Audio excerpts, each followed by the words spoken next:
जलन एक ऐसी चीज़ है ना जो कि बहुत ज़्यादा किसी को अगर जेलसी होना स्टार्ट हो जाए ना तो वो उसकी लाइफ में कुछ भी कर सकता है। हम लोग किसी का भी ऐसे बहुत सारे लाइफ में देखा है, बहुत सारे लोगों को देखा है कि किसी के ऊपर अगर किसी को जेलसी आ जाए ना तो वो पूरी खानदान बर्बाद करने की मौका में पहुंच जाता है। वैसी एक स्टोरी है आज हमारी कि उनको खुद को ही नहीं पता चला कि उनके ऊपर किसने जेलसी होकर उनके साथ ये सारी चीज़ें किया और उनकी पूरी लाइफ बर्बाद कर दी। उनकी आगे की जो पीढ़ी है, उनकी नस्ल की जो पीढ़ी है, उनकी लाइफ को भी खतरे में डाल दिया। ऐसा कुछ काम किया था। वैसी स्टोरी है। एक फैमिली था जो कि बहुत हंसी खुशी रहता था और गांव में वो मुखिया थे। मतलब एक बोलते हैं ना, बहुत स्ट्रॉन्ग पर्सनैलिटी थी उनकी और उनकी फैमिली की बहुत ज़्यादा वैल्यू थी गांव में। उनकी बात कोई नहीं टालता था। उनके घर पे उनकी बेटी, बहू, बेटा सारे लोग साथ में रहते थे। उनका बहुत बड़ा बंगलो जैसा था और वो बहुत ज़्यादा, मतलब बहुत ज़्यादा तो नहीं बोल सकते बट अमीर बहुत अच्छे खासे थे। और उनकी पूरी खानदान उन्हीं के साथ रहते थे, बहू बेटा सबको साथ में लेके उनकी पूरी परिवार रहता था वहाँ पे। और वो बहुत खुश रहते थे, चाहिए उनका काम चले चाहिए उनका काम नहीं चले, जो भी हो, बट वो खुश रहना कभी नहीं भूलते थे। वैसे ही अचानक से एक दिन कुछ ऐसा होता है, उनके जो घर के जो मुखिया है, जो उनके दादाजी है, मतलब सबके जो कि ओल्ड मैन है, उनका तबीयत खराब होना स्टार्ट हो गया। अभी किसी को नहीं पता चला कि क्या हो रहा है, क्योंकि नॉर्मली फीवर से स्टार्ट हुआ उनको और नॉर्मल फीवर ही हुआ था। और सुबह उनको फीवर स्टार्ट हुआ, शाम तक उनका फीवर बन के 104 बुखार पे आ गया। तो घर वाले सब टेंशन हो गए कि इनको अचानक से इतना फीवर कैसे आ गया। और उनकी एज भी ज़्यादा नहीं थी, 70 एज था और बहुत स्ट्रॉन्ग थे वो, है ना। पहले के लोग जो रहते हैं ना बहुत ज़्यादा स्ट्रॉन्ग रहते हैं, तो वो लोग वो ज़माने में कैसे 100 साल तक जीते थे। तो उनका भी वैसे 70 एज में, तो उनको कैसा लगा था कि अचानक से इतना जल्दी फीवर आ गया और 104 बुखार हो गया, बहुत हाई फीवर हो गया, क्या हो गया। तो घर वाले सब परेशान हो गए और फिर डॉक्टर के पास जाने लगे। डॉक्टर के पास लेके गए तो डॉक्टर को कुछ समझ में नहीं आया। उनको बोला कि हाँ नॉर्मल फीवर है और मेडिसिन दे दिया और घर पे छोड़ दिया। उनको लेके घर पे आ गए और आने के बाद है ना, उनके गाल में एक छोटा सा खड्डा हुआ, छोटा सा एक खड्डा हुआ, जो कि एक कीड़े मकोड़े कोई भी काट लेता ना, वैसा एक खड्डा हुआ नॉर्मल। और जितना टाइम एक एक घंटा बीतता गया ना, वो खड्डा बड़े होते गया। मतलब वो जितना बड़ा छोटा सा सब लोगों ने देखा था, वो खड्डा बढ़ते बढ़ते 2 दिन में इतना बड़ा खड्डा हो गया वहाँ पे। तो सब लोग है ना परेशान होने लगे कि ये एज से कैसे हो सकता है, मतलब 2 दिन में इतना बड़ा खड्डा कैसे हो गया, जबकि स्टार्टिंग जब हुआ था तब दिख भी नहीं रहा था प्रॉपरली और अब इतना बड़ा खड्डा बन गया है। और वो ना फिर से लेके उनको हॉस्पिटल में चले जाते हैं। जब हॉस्पिटल में जाते हैं ना, वहाँ पे वो डॉक्टर देखता है और बोलता है ऐसे कैसे हो गया, कुछ किसी ने काट लिया क्या, कुछ हो गया क्या। तो सब लोगों ने बोला नहीं, हमारे घर पे ऐसा कीड़ा मकोड़ा आने वाला कोई रास्ता ही नहीं है और ऐसा कहीं जाते भी नहीं है, ये पता नहीं क्यों कैसे हो गया। और ये छोटा सा खड्डा था, अचानक से इतना बड़ा हो गया 2 दिन में। तो डॉक्टर ने उनको चिल्लाया कि पहले दिन क्यों नहीं लेके आए, जब स्टार्ट हुआ तब क्यों नहीं लेके आए। तो ये लोगों ने बोला कि पता ही नहीं था इतना बड़ा हो जाएगा और हम लोगों ने घर का जो नुस्खा है वो सब लगाया था, हम लोगों ने हम लोग को लगाया था ठीक हो जाएगा, बट ये अचानक से इतना बड़ा कैसे हो गया, कुछ समझ में ही नहीं आया। तो डॉक्टर ने फिर से उनको मेडिसिन दिया और ट्रीटमेंट किया, वहाँ पे क्लीनिंग करके सारा मेडिसिन वगैरह डाला और उनको फिर से घर पे भेज दिया। अब ये 3 दिन में, मतलब फीवर से लेके वो घाव तक बन के 3 दिन हुआ है और उन 3 दिन में उनका तबीयत इतना ज़्यादा ख़राब हो गया है कि कुछ बोल ही नहीं सकते। वो चलते घूमते थे, अच्छे खासे थे और अचानक से वो बेड पे गिर गए 3 दिन से। और किसी को कोई अंदाज़ा ही नहीं है कि उनके घर के साथ कौन क्या कर रहा है, उनको कुछ अंदाज़ा ही नहीं है। सारे घर के लोग परेशान हैं। अभी उनकी खुशी कहीं चली गई जैसे, क्योंकि घर के जो बुजुर्ग हैं उनको कुछ होता है ना तो सब लोग टेंशन में आ जाते, वैसे ही कुछ था। और ये लोग सब परेशान हो गए, सब एकदम शांत हो गए, घर पे कोई शोर शराबा नहीं है। ऐसे होते होते ना उनके घर के जो लास्ट रहता है ना, मतलब पिछले साइड, वहाँ पे एक छोटा सा ऐसा रूम जैसा बना हुआ था। और उनकी, जैसे मैंने बोला, बहुत अमीर थे तो उनका बहुत ज़्यादा ज़मीन जायदाद था और उस साइड में उनका भैंस गाय वगैरह कुछ था, उनका 2-4 भैंस और गाय था और उनके पास 2-3 मुर्गे भी रखे थे, मतलब ऐसे खुशी के लिए रखे थे, फार्मिंग वगैरह नहीं करते थे, नॉर्मली वो पालते थे ऐसे ही उनका पेट समझ के। तो उनका जो बैल था ना, जो भैंस था, अचानक से उसकी चिल्लाने की आवाज़ आई और ये लोग भाग के पीछे साइड गए। और जब गए वहाँ पे तो देखे उनका जो भैंस है वो उल्टा पड़ा हुआ है और उसका गर्दन ऑपोजिट साइड में मुड़ा हुआ है और वो मर गया है। ये लोग देख के ना बहुत ज़्यादा शॉक हो जाते कि अचानक से इसको क्या हो गया। सुबह तो इसको खाना दिया था, सही सलामत था और अच्छा खासा था, अचानक से इसको क्या हो गया, ये मर गया। तो उसको देखते फिर ये लोग ना बहुत ज़्यादा दुखी हो जाने लगते हैं, क्योंकि घर का कोई पैट अगर मर जाता है ना तो इंसान को बहुत ज़्यादा तकलीफ होती है, क्योंकि वो अपने बेटे जैसा होता है, अपना खानदान के हिस्सा जैसा होता है। तो उसको देख के लोग है ना और सैड हो गए। ऊपर से ये घर का जो बुजुर्ग है वो भी बीमार है उल्टा, और इनके घर पे उसका भी मौत हो गया। तो ये लोग है ना उसको जो गाड़ना वाड़ना रहता है, जो उनका क्रिया संस्कार रहता है, वो सारी चीज़ें करते हैं, भैंस का सब करते हैं। फिर ये इनके ऊपर ध्यान देना स्टार्ट करते हैं कि इनको कुछ ना हो, ये जल्दी से सही हो जाए। उसके बाद है ना इनका तबीयत ठीक होने लगता है। 2-3 दिन के बाद इनका तबीयत थोड़ा थोड़ा ठीक होने लगता है।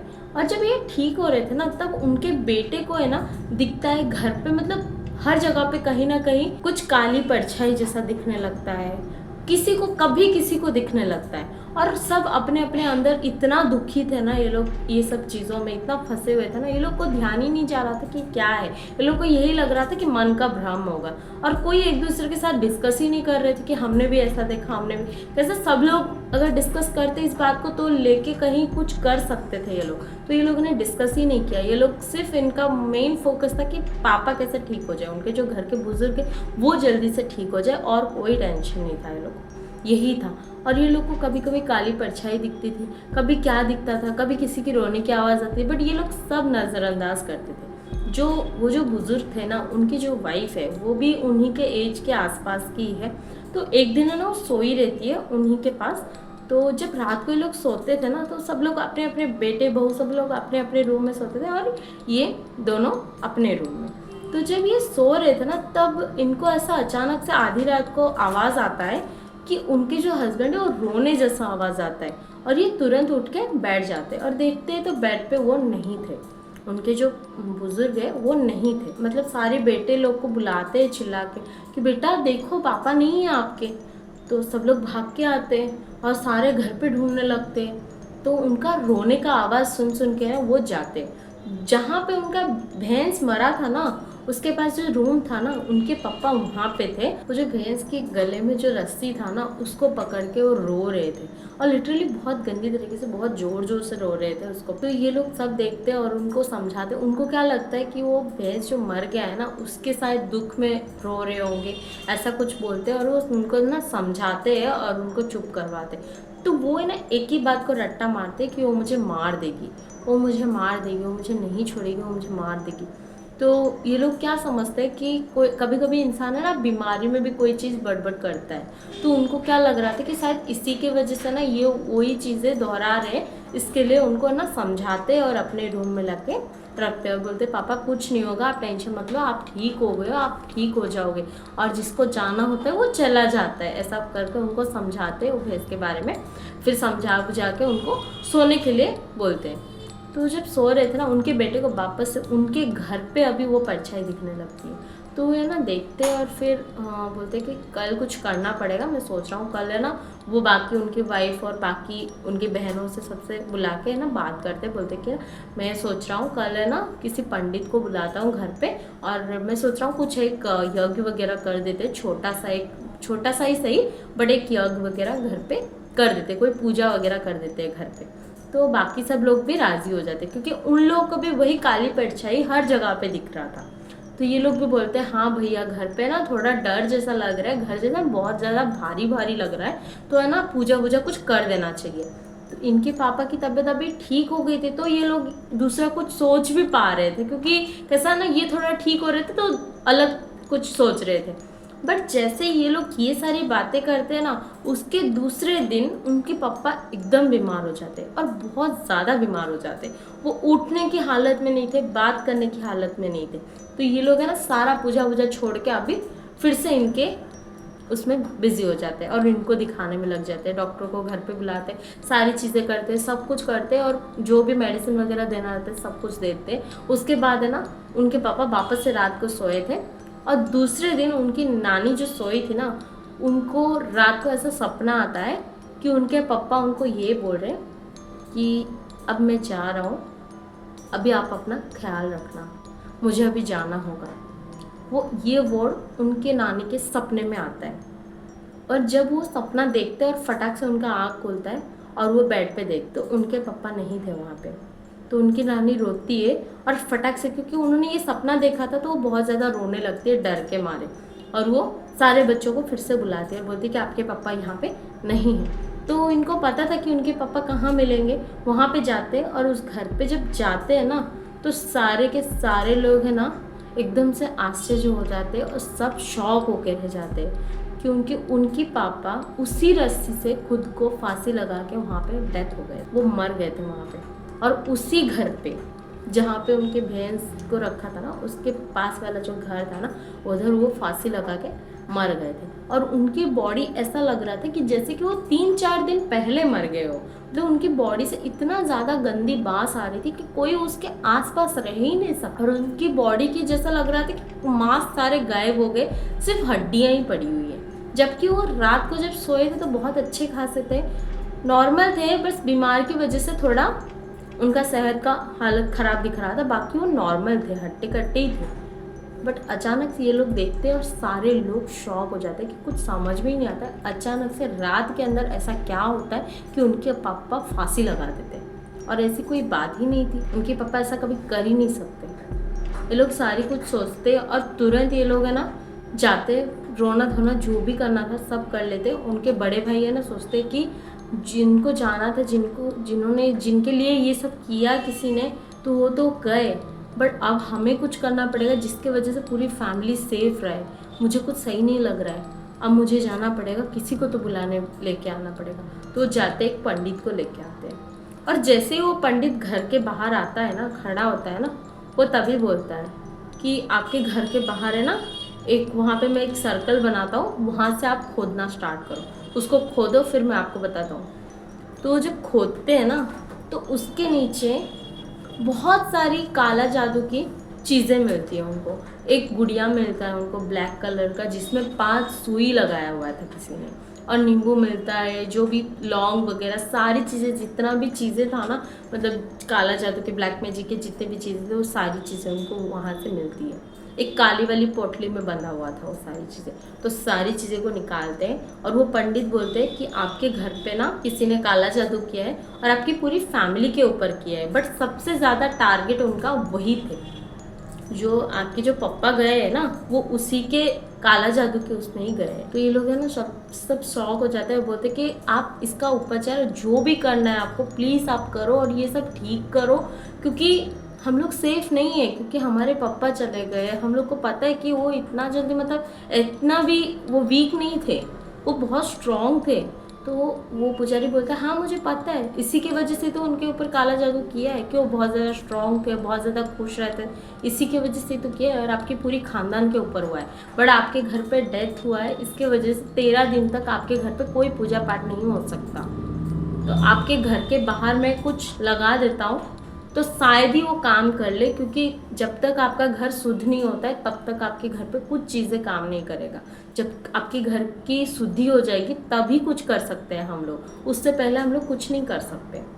तो ये लोग है ना सब मान जाते हैं कि हाँ ठीक है, जो भी करना है करो, बट हम लोग बस सेफ रहना चाहते हैं। हमारे बच्चे हैं, हमारे बच्चे छोटे छोटे, तो हमारी फैमिली में ये सब नहीं होना चाहिए। तो ये लोग है ना जितना पैसा वैसा उनको देना था बाबा को दे देते, वो बाबा एक पूजा वूजा करके वहाँ पे लटका देते। बट हमेशा से सब लोग कहते हैं कि जिसके घर पे मौत हुई रहती है ना, जब तक वो घर शुद्धिकरण नहीं होता है ना, तब तक उसके घर पे कोई पूजा पाठ कोई भी चीज़ काम नहीं करता है, कोई भी चीज़ काम नहीं करती, क्योंकि बोलते कि वो प्रेत का घर रहता है जब तक उनका 13 डेज कंप्लीट नहीं होता है। तो उनके घर पे और एक मेंबर था, जो कि उनके बड़े बेटा, जो बड़ा बेटा था उनको अचानक से कुछ होना स्टार्ट हो जाता है, उनको फिर से फीवर आता है। वैसे ही जैसे उनके पापा को आया था स्टार्टिंग में, इसको फीवर आना स्टार्ट होता है। तो ये लोग है ना उसको फिर हॉस्पिटल लेके भाग जाते हैं, और हॉस्पिटल लेके भागते, बट इनको है ना काला छाई दिखाना बंद हो जाता है। बट बस जो उनका जो बड़ा बेटा था ना, सिर्फ उन्हीं को ही दिखाई देता है काला छाई, और वो हमेशा बोलते थे देखो यहाँ से काला छई गया, यहाँ से एक लड़की खड़ी है, यहाँ पे एक लड़की रो रही है। मतलब वो पागल लोग जैसे होते हैं ना, वैसे ही बोल रहे थे। बट कोई लोग विश्वास ही नहीं करते थे क्योंकि और किसी को दिखता ही नहीं था। तब उस टाइम पे सबको दिखता था, इसके लिए सब मान गए थे। बट इस टाइम पे किसी को दिख ही नहीं रहा है। बट ये लोग को पता है कि घर पे हुआ है कुछ, बट ये लोग को कुछ नहीं दिख रहा है। तो ये लोग क्या सोच रहे कि शायद पापा मर गए, उसके सदमे में आके ये ऐसा ऐसा सब कर रहा है। तो इसको हॉस्पिटल लेके गए, हॉस्पिटल से लेके आते ये ठीक होता है, फिर से इसको फीवर आ जाता है। इसका दिमागी हालत ख़राब हो गया। ये हमेशा से बोलता है देखो वहाँ पे रो रहा है, वो मुझे लेके चली जाएगी, वहाँ पे बैठी है, वहाँ पे खड़ी है, ऐसी सारी चीज़ें बोलता है जो कि कोई लोग मान कैसे सकते, किसी और को नहीं दिख रहा है कोई भी चीज़, क्योंकि बाबा ने वो पोटली बांधा है। तो सब लोग को यही लग रहा है कि इसका दिमागी हालत ख़राब हो गया है। तो ऐसा ऐसा करके बहुत मुश्किल से, क्योंकि एक हट्टे कट्टे 30-35 साल के इंसान को संभालना 13 दिन तक बहुत मुश्किल हो जाता है, जिसका दिमागी हालत ख़राब है, जो कि हर मुमकिन वो कुछ भी कर सकता है, कुछ भी करता है, वो कोई भी चीज़ पागलपन में कर रहा है, उसको संभालना बहुत ज़्यादा मुश्किल हो जाता है। 13 दिन तक वो लोगों ने बहुत मुश्किल से वो दिन काटे और उसको कैसे कैसे करके संभाल के रखे। और उनके जो छोटे बेटे थे वो वापस से गए और वो बाबा को बुला के लेके आए घर पे। जब लेके आए तो वो बाबा बोलते कि आपके घर पे बहुत बड़ा काला जादू किसी ने किया है, जिसके वजह से ये सारी चीज़ें आपकी फैमिली के ऊपर हो रहा है। अब उस बाबा ने बोला कि मैं जहाँ जहाँ बोलूँगा वहाँ वहाँ आपको खोदना है और खोद के सारी चीज़ें निकालना है। तो बाबा जहाँ जहाँ दिखाते वो सारी चीज़ें वो खोद खोद के निकालते हैं, और जितने भी काला जादू की चीज़ें थे सब निकल जाता है। और वो बाबा है ना 3 दिन तक कंटिन्यूसली उनके घर पे पूजा होता है, और पूजा चलता ही रहता है, चलता ही रहता है। और उस टाइम पे घर के बाहर से काला छई दिखती है, रोने की आवाज़ सुनाई देती है, हर चीज़ गिरता है, पड़ता है। इनके घर पे बहुत सारी चीज़ें गिरता है, फटता है, कांच फट जाता है, बहुत सारी चीज़ें हुआ। बट बाबा ने बोला कि आपको यहाँ से उठना ही नहीं है, आपको यहाँ से जाना ही नहीं है कहीं पे भी, जो होना है होने दो, बट आपको यहीं पूजा में ही बैठना है। कोई गया तो वो मर जाएगा, तो मुझे मत बोलना, क्योंकि मैं स्ट्रिक्टली मना कर रहा हूँ कि यहाँ से कोई नहीं हटेगा। तो सब लोग को बिठाते, वहाँ पे पूजा पाठ होता है, सारी चीज़ें होता है। उसके बाद से बोले कि अब से ये यहाँ पे कुछ भी नहीं होगा, सारी चीज़ें मैं ठीक कर दिया हूँ, अभी मैंने पूरा पूजा पाठ किया, सब कुछ किया, सबको एक एक ताबीज़ पहनाते हैं, सब कुछ कर देते हैं। और उनके घर पे वो बोलते कि अब आपके घर पे कोई काला जादू का साया नहीं है, जो भी था मैंने हटा दिया, अब सब कुछ नॉर्मल हो गया है। अब ये लोग भी शांत हो गए कि चलो सब कुछ नॉर्मल हो गया। उनके जो सबसे छोटे वाला बेटा था उनकी शादी नहीं हुई थी, तो उनकी शादी होती है। ऐसे ऐसे होके बहुत साल बीत जाता है, सारी चीज़ें भूल जाते हैं लोग, क्योंकि कैसा है ना, दिन जब बीतते जाता है ना, कुछ साल गुजर जाता है ना, तो चीज़ें हट जाती है, क्योंकि वो चीज़ें होती नहीं है, तो बार बार याद करके क्या गम मनाना। तो इसीलिए ना थोड़ा थोड़ा साल चला जाता है। उनकी जो माँ थी वो उनकी डेथ हो जाती है एज के हिसाब से। उसके बाद उनके घर पे आगे पीढ़ी तक चलती रहती है। ऐसा हो के इनको क्या लगा था कि अभी सब कुछ नॉर्मल हो गया है, पापा तो मर गए, माँ भी मर गई, अब सब कुछ हो गया, अब उनकी भी दिमागी हालत ठीक हो गया था। अभी वो छोटे बेटे की शादी होती है, उसकी बीवी आती है घर पे, और सब कुछ खुशल मंगल अच्छे से चल रहा था। अभी वो छोटे बेटे की है ना एक छोटा सा बच्ची होती है, जो कि 2 साल की हो गई है, 2-2.5 साल की हो गई है वो बच्ची। एक दिन क्या होता है ना, वो बच्ची अचानक से ये लोग को घर से मिलती ही नहीं है, कहीं पे भी नहीं मिलती है। ये लोग पूरा घर पे छान मारते हैं, वो बच्ची कहीं पे भी नहीं मिलती है। उसकी मम्मी ढूंढती जाती है, और जब उसकी मम्मी ढूंढते पीछे साइड जाती है ना, वो उसी घर के बाहर वहाँ पे सोई हुई मिलती है उसको। तो वो फटाक से उस बच्ची को उठाती है और घर पे लेके आते हैं, सबको बोलती है कि वो बच्ची उधर सोई थी। तो सब लोग शॉक हो जाते हैं कि बच्ची उधर गई कैसे और सोई क्यों उधर। तो बच्ची को है ना धीरे धीरे बुलाते हैं, और ये लोग है ना पूछने लगते हैं। अभी 2.5 साल की बच्ची क्या ही बोलेगी, वो क्या बोली, अरे काली आंटी ने बुलाया। ऐसा 2-3 बार वो दोहराया। तो ये लोग है ना क्या समझा कि हाँ शायद कोई आंटी होगा, कोई लड़की होगी जिसने बुलाया होगा, अब चली गई होगी, और नींद आया सो गई होगी। ये लोग को मतलब इतना साल गुजर गया है, कुछ नहीं हुआ है इनके घर पे, तो ये लोग को भी वो चीज़ें याद नहीं किया ये लोगों ने, ना ही उस बारे में कुछ सोचा ऐसा। तो ये लोग है ना बहुत ज़्यादा नॉर्मल हो गए, बोले कि हाँ ठीक है बच्ची ऐसे ही चली गई होगी, कुछ नहीं, नॉर्मल ही है। तो बच्ची को मना कर दिया कि उस घर के पास कभी मत जाना। तो बच्ची ने भी ओके बोला। अभी छोटी सी बच्ची है, वो क्या समझेगी। और बच्ची को है ना फीवर होना स्टार्ट हुआ, जब फीवर हुआ ये लोगों ने हॉस्पिटल लेना स्टार्ट किया, उसको हॉस्पिटल लेके आए, दिखाए, सब कुछ किया। बच्ची एक बात दोहराने लगी कुछ टाइम के बाद, सोते हुए भी बोलती थी, बैठे हुए भी बोलती थी, हर टाइम वो बोलने लगी कि मुझे वो आंटी ले लेगी, मुझे वो आंटी ले लेगी। वो जब बार बार ये चीज़ें बोलने लगी थी ना, उसके घर वाले बहुत ज़्यादा डर रहे थे क्योंकि अभी वो सारी चीज़ें उनको याद आ गया जो पिछले टाइम में हुआ था, क्योंकि सब साथ में ही रहते थे और सबको ये चीज़ें याद तो था बट कोई याद करना नहीं चाहता था। जब बच्ची अभी बोलने लगी ना तो सब लोग शॉक होने लगे कि अब ये बात फिर से कैसे दोहरा गई, अब ये चीज़ें तो ख़त्म हो गई थी, अब ये चीज़ें आई कहाँ से फिर से। तो ये लोग ना फिर से वो बाबा के पास भागने लगे, वो बाबा को फिर से बुलाया। जब फिर से बुलाया ना तो बाबा आए और आके बोले कि आपने मुझे जितना ज़मीन दिखाया था उतना ही आपका था ना, आपने मुझे उतना बोला था, मैंने उतना तो सिद्धिकरण कर लिया था। तो उस बाबा को ये लोगों ने बोला कि नहीं बाबा, हमारा पिछले साइड मतलब पीछे साइड भी एक घर है जहाँ पे हमारे पापा ने सुसाइड किया था। तो ये लोग वो बात बोलना भूल गए थे कि उनके पापा की मौत कहाँ पे हुई थी। इतना तो बता दी कि हमारे पापा ने फांसी लगा के मर गए थे, सारी चीज़ें बाबा को भी पता चल गई, सबको पता चल गई, बट कौन सी जगह पे मरे थे वो नहीं बताया था ये लोगों ने, कि दिमाग से ही हट गया था। वो बाबा उस जगह पे जाते और वहाँ से फिर से खुदवाना स्टार्ट करते। जब वहाँ पे खोदे ना तो फिर से वहाँ पे वही सारी चीज़ें मिला जो यहाँ पे सब मिला था। तो बाबा बोलते कि आप लोगों ने मुझे बताया क्यों नहीं था कि ये जगह भी आपकी है, जिसने भी ये सारी चीज़ें काला जादू किया है ना वो आप पूरी आपकी ज़मीन को किया है, पूरी आपके ख़ानदान को किया है। हम लोगों ने तो बच्ची और आपकी वाइफ को तो ताबीज़ पहनाया ही नहीं था, तो आपको ये चीज़ें करना चाहिए था ना। तो घर वाले भी ऐसे होगी कि हम लोग के दिमाग से कैसे हट गया, और उनके घर पे वापस से वो पूजा होने लगी और वापस से वो सारी चीज़ें किया जो पूजा पहले किया था, वो सारी चीज़ें फिर से किया और सारी चीज़ों को बाबा ने वापस से पूजा करके सब कुछ को वापस से ठीक किया। और बाबा ने बोला कि अब तुम्हारा सारी चीज़ें शुद्धि हुआ, ये चीज़ें आपको पहले करवा देना चाहिए था। जो बच्ची को अभी होने वाला था ना, बच्ची के साथ होने वाला था ना, वो बहुत खतरनाक होने वाला। आप लोगों ने ये ऐसी बात कैसे भूल गए। तो बाबा ने उनको बहुत सारा डांटा, चिल्लाया, फिर सारी चीज़ें किया, पूजा पाठ होके अब उनकी फैमिली नॉर्मल है एंड अभी सारी चीज़ें ठीक हुआ है उनके घर पे। ये सारी चीज़ें ना जेलसी के मारे होते हैं। उनकी फैमिली वालों ने बाबा को पूछा किसने किया था, बट बाबा ने बोला कि ये मेरा काम नहीं है, मैं नहीं बता सकता ऐसा, बट आपका घर अभी सेफ है। अगर आपको ऐसी वीडियोस अच्छी लगती है प्लीज़ लाइक करो, शेयर करो, सब्सक्राइब करो और बहुत सारा कमेंट्स करो ताकि हमें मोटिवेशन मिलता है।